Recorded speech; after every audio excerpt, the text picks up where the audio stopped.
So I have parents, much like many of you do. And I love my parents. I truly do.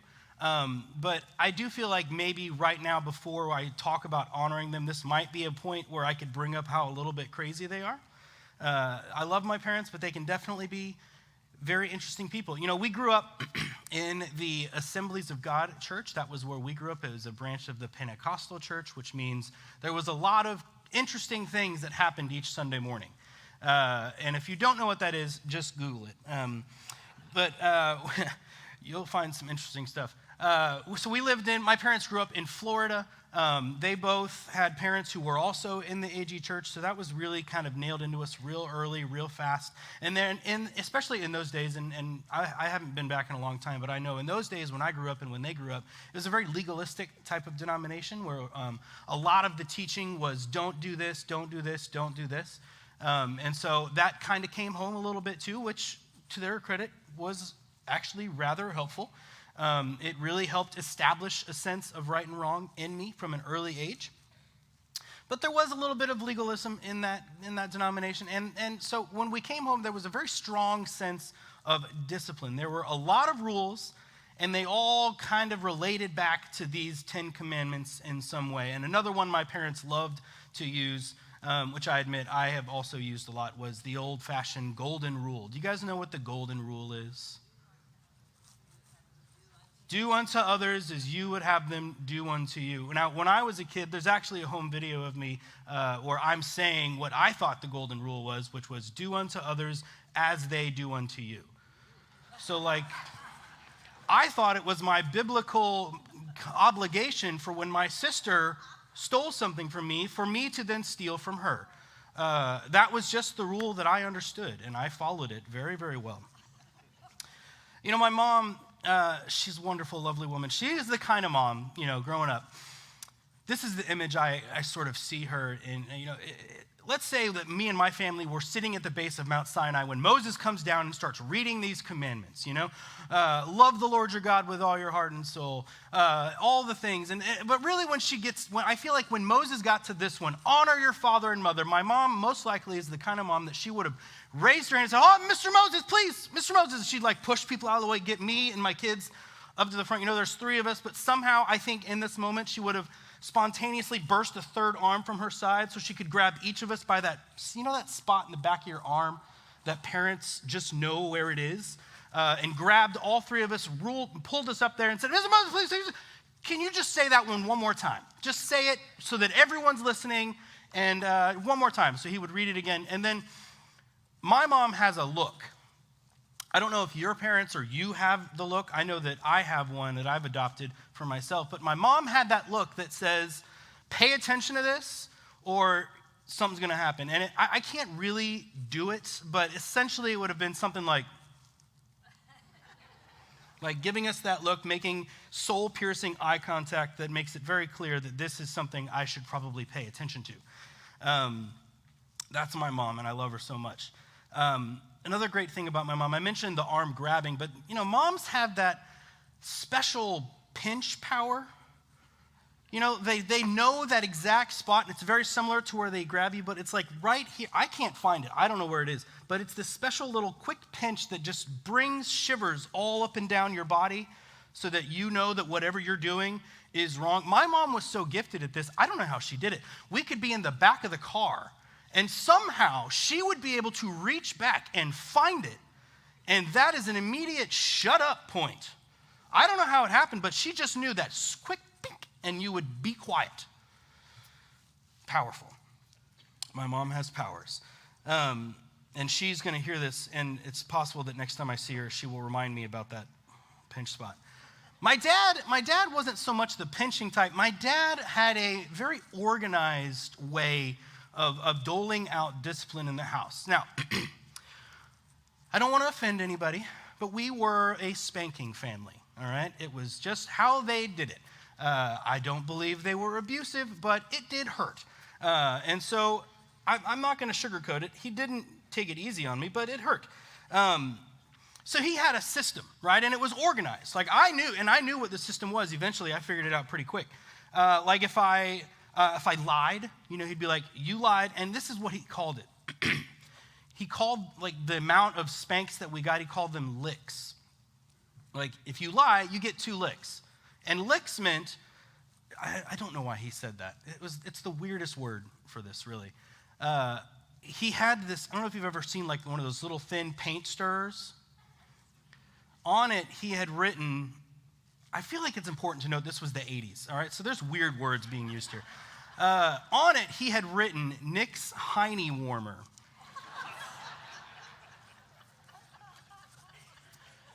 I don't know. And so I knew that 2 licks meant that he's going to find the Nick's Heine Warmer and rap me on the back a couple times. And by the back, I mean, you know. And he called them licks. So you lied, you get 2 licks. You disobeyed, that's 2. You watched MTV, that's 5, okay?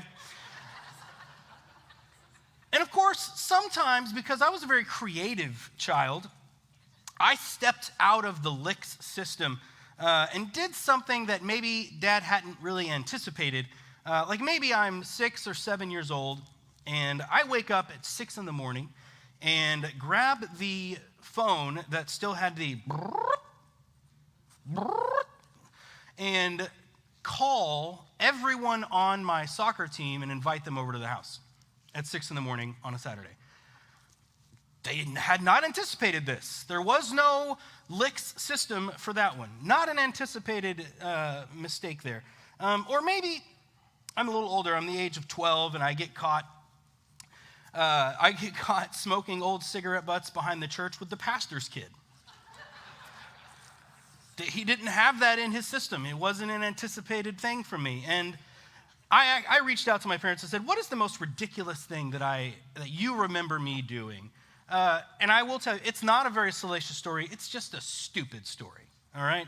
I was 17, and I had decided that today was a good day to skip school. So my friend Sean and I, we showed up, and the reason was that he and I both realized that we had a chemistry test that we hadn't studied for, and we were like, you know what, it'd probably be best to skip it. Let's go over to your house and study, and then we'll be ready the next day, right? In our minds, it was a very intellectually minded, very wise choice, right? Because we didn't want to fail this test. We wanted to do well. So we did. We skipped school that day. We went and parked right outside his apartment. We hung out in his house all day. We might have taken a nap. There might have been some video games played. I think we briefly discussed chemistry, but it doesn't matter. We still got a pretty bad grade on it the next time. However, now see, that in itself, I had done that before, and it never really caused a problem. I never got caught. Never was really a situation. However, this particular time, I had a dentist appointment that day. And so my parents called in to school to say, to have me ready to be picked up for this dentist appointment. And of course, they called and said, hi, can you ask Nick Robinson to come to the office? We can pick him up for this dentist appointment. And they were like, he's not here. So my parents, of course, freaked out. And remember, this is pre-cell phones. This is like 1999 or something like that. So unless I wanted to be like, have one of those big brick ones that was the size of a, army radio, I didn't have any way to be communicated with. And so they freaked out. And the school was on a military base, so it was a relatively confined place. And so they drove all around.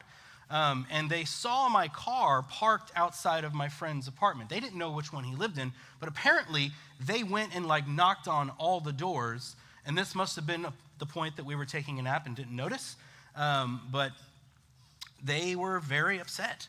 And so I get home that day, and my mom and dad are there at the door, ready to talk to me, which, of course, I immediately realized something has gone wrong. My beautiful plan did not work out the way I'd anticipated. And so they asked me, Nick, where have you been today? We tried to find you at the school and you weren't there. And here's where I unraveled the dumbest, most ill-conceived deception I had ever up to that point attempted. I told them that, and of course they left out the fact that they'd already seen my car. They knew the answer to the question. They were just very curious as to how I was going to explain this. I told them that on driving my car into school, it broke down on the side of the road. And it was very close to the entrance of the base, the military base where the school was. And so I got out and pushed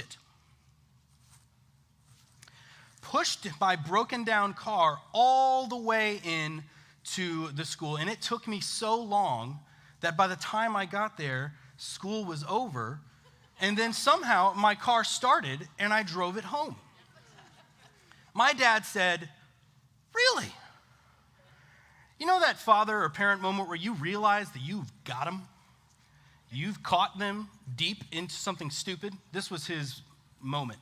And so he said, "Wow, I can't believe that. You know, normally entering a military base, they won't let you push a broken down car in. So I'm just going to call down to the gatehouse and just check in, and because someone should be in trouble for this. That's not allowed." And I was like, "You go ahead, you do that, because they told me it was fine." And I sat there and let him call, and they said, "Nope, didn't happen." And I was like, "They must have changed shifts by now, because it's like 4 o'clock, and that was like 7:45. I'm going to be honest, I held tight to this lie. Held tight for dear life and never confessed. They did not break me. And I don't know if it's one of the dumbest or most impressive moments of my stupid 17-year-old life, but I never gave in. To this day, I will not admit, shoot, they're going to listen to this. I'm lying now. I did not skip school. It really was the pushing the car thing. That is what happened. It was crazy. But again, Dad had not planned for that one. You know, the funny thing is about this particular commandment, I think we often read it, and we do the thing where we maybe turn to our kids and say, "Are you listening to this?" But really, I think if we look at the heart behind it, it's not so much just a command for the young children. I think, in fact, it's hardly for them at all. I think it's mostly for the adults. I think it's mostly meant for parents and people who have older parents. Because when we are children, there is a very natural order that requires us to obey and honor our parents to an extent, because if we don't, they know where the pinch spot is. They are the possessors of the hiney warmer. They are the ones with the power, right? They have control. But when we move out and they lose that natural authority, the urge to rebel and push back against that authority becomes much, much stronger. And I believe it is this rebellious spirit within each of us that God is speaking to honor our parents even after they lose all their power. John Piper says, "The reason there should be reverence and awe for a mom or a dad is so that a child will learn what reverence and awe for God is like." You see, kids are wonderful, but they don't know any better. As parents, our joy, our passion in our job is to uphold this command, to teach them to honor us. But if while we're teaching them to honor us, we do not honor our own parents, there's an hypocrisy there that, and I don't know if you know this, kids are really good at picking up on adult hypocrisy, especially as they become teenagers. And more than that, if we are modeling what it looks like to honor our parents, we are also modeling what it looks like to honor God himself. And if we are doing that, we will stand out as Christians. We will stand out among a society that really does not do this very well. You know, as Americans, we are growing more and more independent, right? It's all about striking out on your own, finding your own way, becoming independent. But I wonder, and the question I have is, what is the cost of this obsession with independence? Outside of Western American culture, family looks really different. You know, it's not at all uncommon for a newly married couple to, in like Central or South America particularly, to move into one of their parents' homes, and they'll build a new room or two and raise their family there, taking care of their own parents as they age. That's an incredibly common way of life outside of this country. We look at young adults here in America and we think if they move back in with their parents after college or even after high school, that's some kind of a failure, but is it? You see, independence, is dependence on family really such a terrible thing? You look at statistics about the nuclear family, right? We hear that phrase a lot. And if we look at how it's going, it is truly kind of crumbling around us. Just 18% of U.S. households are nuclear families. That's a married couple with children, right?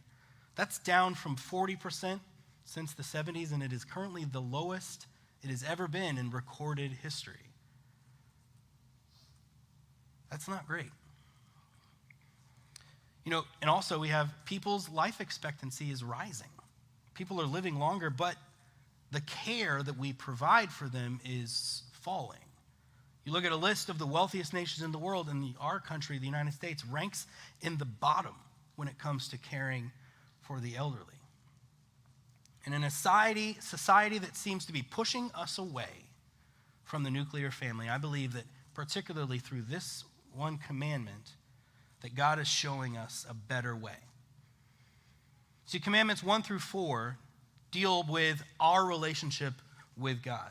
And 5 through 10, this being the first of those, deals with how we relate to others, deals with our relationship to others. So let me read this commandment in its full entirety, and then we'll start talking about what it means. So Exodus 20, verse 12 says, "Honor your father and your mother, that your days may be long in the land that the Lord your God is giving you." So what if this doesn't mean what we think it does? What if it's more than just listen to your parents? What if it's way bigger than just respect and obey? I think we need to start with the word honor. We use the word honor very little. We like words like respect, obey, listen, but honor is the specific word chosen here. And I feel like it's sort of lost its meaning among us. In Hebrew, it's the word kabed, which means to be heavy, weighty, burdensome, to glorify, to make wealthy, to hold to a high degree. And in Leviticus 19:3, it says, "Every one of you shall revere his mother and his father." And that word revere is the same word that's used when it says to fear the Lord your God. Like in Proverbs 9:10, it says, "The fear of the Lord is the beginning of wisdom." So often, I think we believe honor your father and mother can mean to respect and obey, but I think that Scripture is painting a different, heavier picture here. Parents are to be honored. And honor is far more than calling on their birthday, sending a card or flowers for Mother's Day, or getting your dad a gift to, Bass Pro Shop on Father's Day, right? Those are pieces of a much larger, heavier, weightier puzzle that I believe the Scripture is pointing us to. Honor means to give weight to support, to revere those who are older than you. And this fifth commandment is concerned specifically with the home and the family. And if you look in Jewish culture when this was going on, and even after, of course, family solidarity has been one of the many unique features of their culture. Understanding the law, being that this is the warning against treating your parents with a lack of honor. And if you look really deep into this culture at this time, you can find that among the tribes and nations around Israel, there was a very dark practice of essentially eliminating the elderly and the ones that just couldn't take care of themselves. There are many stories of cultures that when they got to a certain age, they sort of abandoned them, like literally kicked them out of the tribe or the nation and said, good luck. Because if they could not provide, if they could not work for the good of the society, what good were they? And God is speaking to Israel and saying, at the very minimum, we're not doing that, right?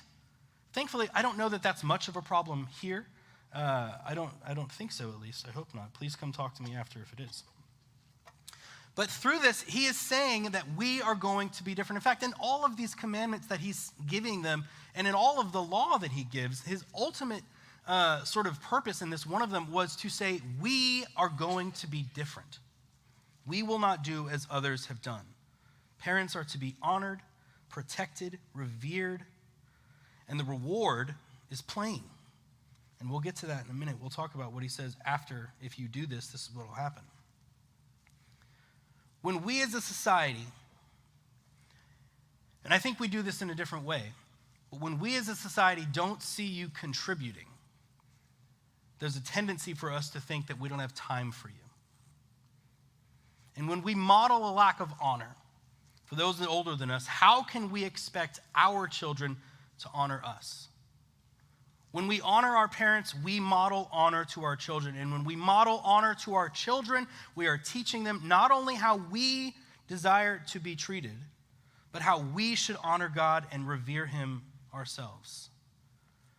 And looking at the family, parents are God's instruments in a child's life to meet their physical needs, yes, but also to introduce the child to the ways of the Lord.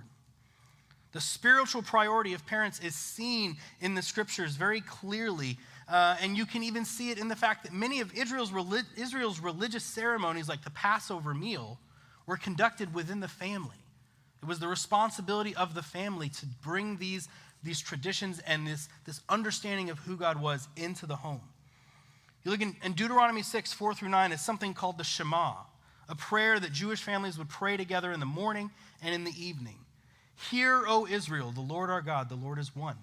You shall love the Lord your God with all your heart and with all your soul and with all your might. And these words that I command you today shall be on your heart. You shall teach them diligently to your children, and shall talk of them when you sit in your house, and when you walk by the way, and when you lie down, and when you rise.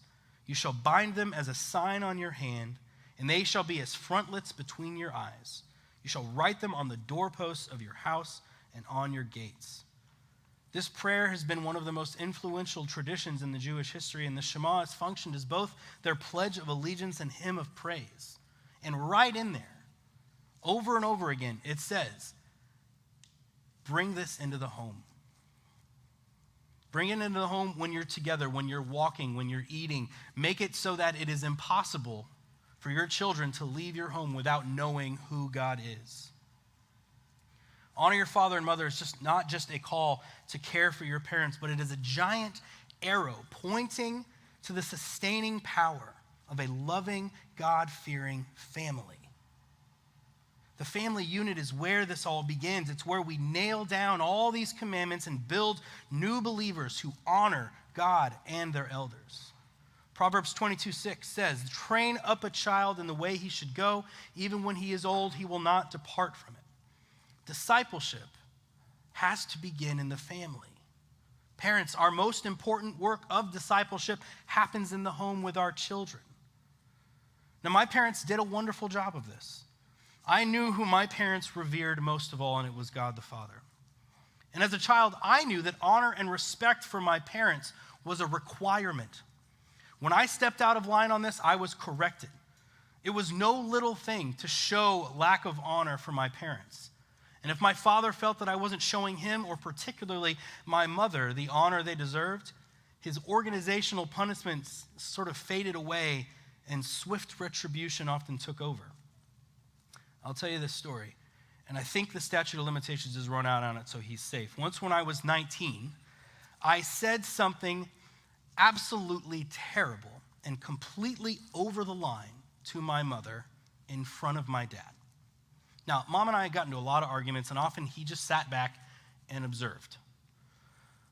But waiting for me to cross that line. And this particular time, I used a pole vault and got as far over the line as I possibly could. Proverbs 20:20 says, if one curses his father or his mother, his lamp will be put out in utter darkness. Now, I don't know if my lamp was put out in utter darkness, but I definitely saw spots after he was through with me. And I'm not saying this to say, look at the evil, terrible thing. I'm saying that was a crystallizing moment for me when I realized, maybe it took me 19 years to finally lock it in, but that this was not acceptable in any way, shape, or form. My dad is usually a very calm, put-together individual. And in that moment where he seemed to step out of himself and correct me, I recognized this is absolutely unacceptable for many reasons. I am not telling you this as a prescription for how to parent your children. I am just saying it happened, and for me, it was meaningful. And a very important part of discipleship is to bring discipline and love mingling together into that home. And my parents did that incredibly well. They were not afraid to bring discipline and discipleship into the home together. And they did much more than just, dropping me off in children's church on Sunday, which I will tell you is an incredibly vital role in the discipleship of your children. Do not expect to just do it alone. The church exists so that part of the reason, so we can bring others in on this journey, to bring discipleship and understand who God is through the help of others. That's an important part. But I'm telling you right now, it can't be everything. Offloading the role of discipleship to other people ain't going to do it. I mean, if you look at the amount of time as a youth pastor, I know that on a good year, I get about 30 hours a year with the teenagers, and that's not enough. That's not going to do it. When you compare that with how much time and influence a parent has, it's like a very small drop in the bucket. My role as a youth pastor is to sort of partner alongside and help to instill some ideas that then hopefully parents can flesh out with them. I can't do the whole thing. Kara Martins, our children's minister, she can't do the whole thing. The Shema says, you shall teach them diligently. When you sit in your house, when you go for a walk, when you're resting, when you get up, God's word should be burned into your eyelids. The discipleship of our family and our children must be our greatest priority. Because God's best means for our flourishing is through the family. Now, all that said, what if we have a bad family? What if our parents are less than honorable? Well, I'm going to go back to my own family and talk about this. My mom's father was not great. When she was growing up, he was verbally, physically abusive. He ran around on my grandmother for years and was violent with her. Finally, they got away from him, and he eventually moved away. Now, my mom had every reason in the world to cut him off from our lives completely. But something in her knew that this was not the best good. That wasn't honor. He was still her father. Now, eventually, he turned his life around a bit, got things together. Still problematic, still difficult to be around, and there's a lot of bad memories in my mom's mind of being around him. Yet, she still visited. She still brought her grandchildren. And to her credit, as a child, I had no idea what had happened in the past with him. She did not tell us these things until we were much older. I think because in her mind, that wasn't honoring. I had no idea the atrocities that he had committed against my grandmother and my own mother. All I knew is that he was a nice grandpa with chickens, an ugly cat, and a pear tree in his backyard. That's what I knew of him. I enjoyed being around him. Perhaps the greatest evil I attributed to him when I was a child was that he lived in Houston and didn't have air conditioning. That was evil. And I'm positive that when he emerged in the end times, they will request an explanation for that. That he would subject not only himself but his grandchildren to Houston heat. And we often visited in the summer, so I don't know how I survived. But my mom knew that not telling me those things and bringing me around was, in fact, the best good, not just for her, but for me. That she could model honor in that way. It meant something to me. It meant something very deeply. When she slowly, as I got older, started to kind of tell me some of these stories, I couldn't believe that she even talked to him at all. But she did. She wrote letters, she called, she visited. Honor requires a laying down of our preferences. And I think in a lot of ways, honor requires sometimes even a laying down of our principles so that others who deserve it might be lifted up. It is a difficult thing, honor. It is sacrifice. It is work. It is heavy. It is, as is in the definition, burdensome. But still, even in our situation, we were lucky. My grandpa had kind of gotten his act together. Not a lot of people do this. Not a lot. So what about those now whose parents are still not to be trusted or are maybe in some ways dangerous? How do you show honor to them? My answer to this, to be quite honest, is I don't know. I think that there's a great deal of work that can be done through prayer.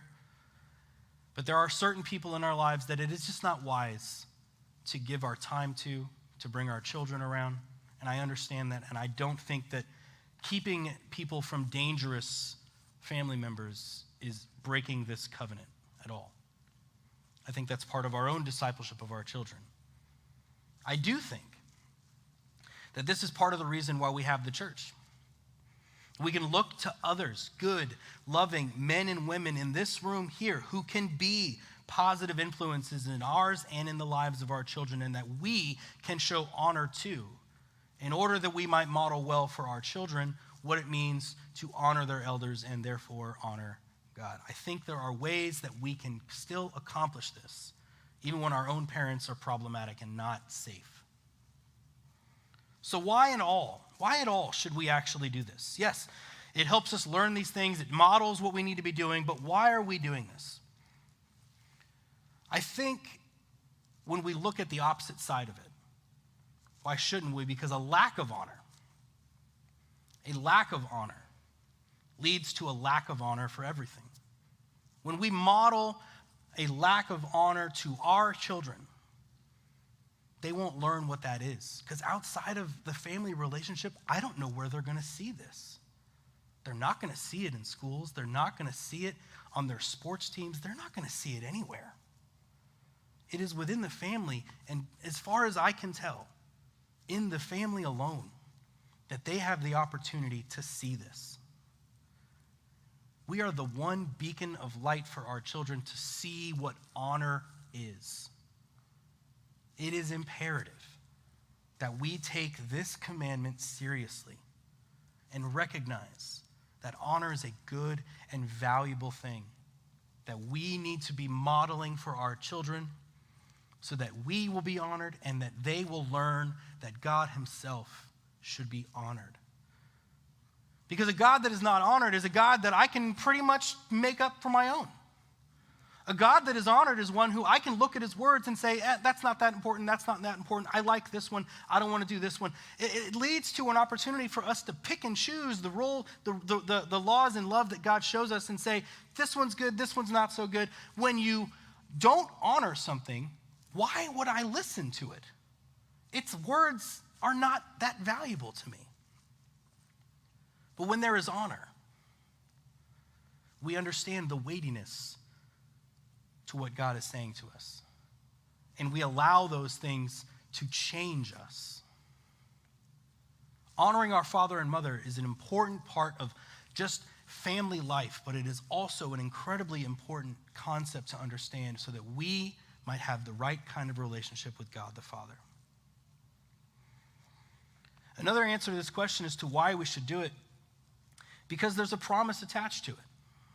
Ephesians 6:1 reminds us, children, obey your parents in the Lord, for this is right. Honor your father and mother. This is the first commandment with a promise, that it may go well with you and that you may live long in the land. And that promise of longevity that accompanies this commandment is not so much that you individually will live long, but that your people, if they do this, will live long, will survive, will be a stable community. When he's speaking to Israel, he's saying, if you guys can hold on to this commandment, the people of Israel will last longer. It will be a stabilizing force in your community. And so when we look at it like that, all of that is true. The honor thing, the parents thing, and how we model that is absolutely important. And when we do that, if we can do that, the church itself will grow in its influence and its understanding of the people outside of it. It will grow in its power, and it will last a long time. When we take value off of this, we are stripping the church of its influence in the world.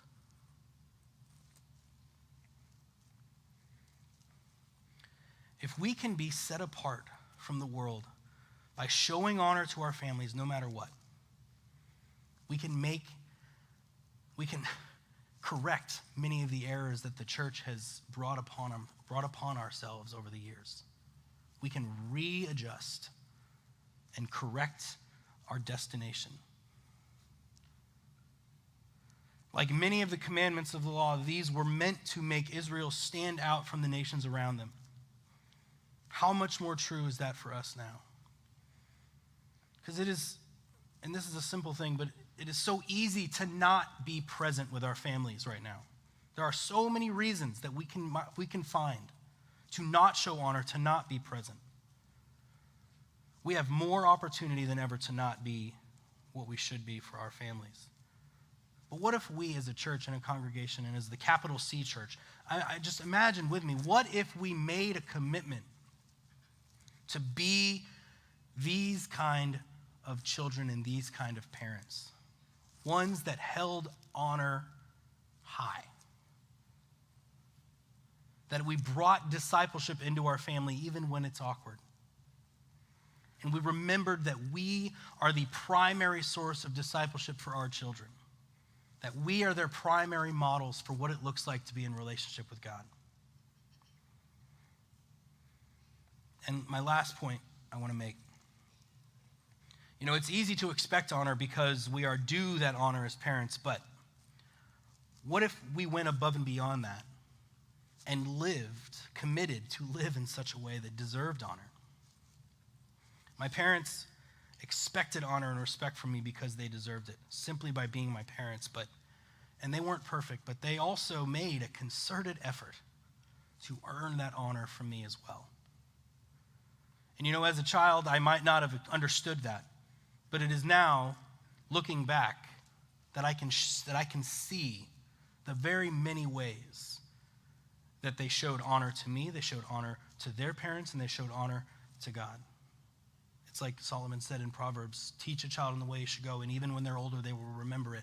That's so very, very true for my life.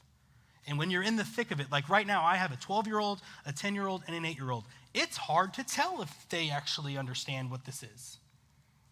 It's hard to know because I'm right there in the middle of it, where I'm adamantly trying to do this, but it doesn't always seem like it's working. And I'm hoping, beyond hope, that when they finally do move beyond being a child, that they will possibly, hopefully recognize that I tried to do this and that it will make an impact. And then on their children, and on theirs, and on theirs, and on theirs. I am hoping that I can carry on the tradition of valuing honor that my parents did and their parents did. Because I know that I am the primary discipler of my kids. And that is incredibly important to me. So here's my final reminder of what we're doing here. If we can obey and honor our parents, we can more easily obey and honor our God. And if we can obey and honor our parents, we can be a taller and brighter city on a hill for those who do not know God. Family discipleship is the key, and we can't neglect it. Let me pray for us. God, we love you. We honor you. We know who you are in our life. And God, I just pray that you impress upon us the weightiness of this commandment. God, that you would remind us that it is not simply a matter of just being nice to our parents, but God, that it is going far beyond that and accepting the burden of honoring even when it's difficult. God, burn this into our brains. Let it be a sign on our doorposts that we might not neglect what you have made important. We ask this in your name. Amen.